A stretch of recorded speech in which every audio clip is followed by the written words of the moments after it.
विधानसभेच्या निवडणुकीनंतर जिंतूर सेलू विधानसभेच्या मतमोजणीला जिंतूर येथे मतमोजणी केंद्रावर मतदान मोजणी झाल्यानंतर बीजेपीच्या कार्यकर्त्याकडून मेघना बोर्डीकर यांच्या विजयी झाल्यामुळे समर्थनात जोरदार घोषणाबाजी करण्यात आली।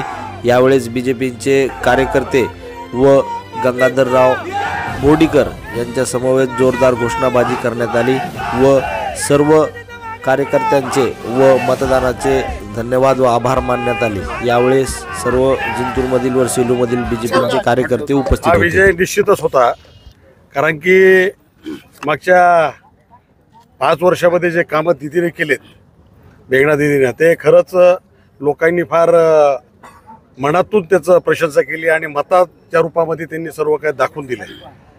विकास हा एकमेव मुद्दा राहिला नाही, त्यासोबत जाती समीकरण सुद्धा फार महत्त्वाचे राहिले त्या मतदारसंघामध्ये। मात्र हा विजय खरं पाहिलं तर खेचून आणला आमच्या तरुण साथीदारांनी आणि विशेषतः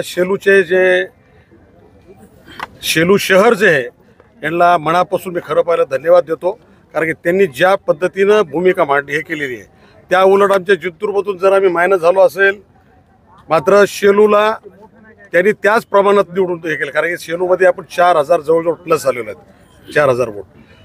आणि जास्त काही सांगण्यात त्याच्यामध्ये हे नाही, कारण की या संबंध निवडणुकीमध्ये बरेचसे फॅक्टर झाले, तर मग त्या आरक्षणाच्या संदर्भात सुद्धा बऱ्याचशा अफवा हे करण्यात आल्यात।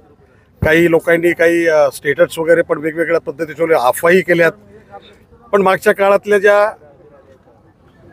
लोकांच्या ज्या भावना होत्या त्या भावना निश्चितच बोर्डीकरांच्या सोबत होत्या आणि विशेषतः त्यांना हे असे आता हे दुसऱ्या कॅन्डिडेटविषयी मी बोलणं चुकीचं आहे, पण त्यांना तर नेगेटिव्ह वोटिंग होती म्हणूनच आम्ही निवडून आलेलो आहे, कारण की आमचं काम आणि लोकांना दाखवलेला विश्वास हे आज मताच्या रूपामध्ये आम्हाला सर्वांना लक्षात आलेलं आहे।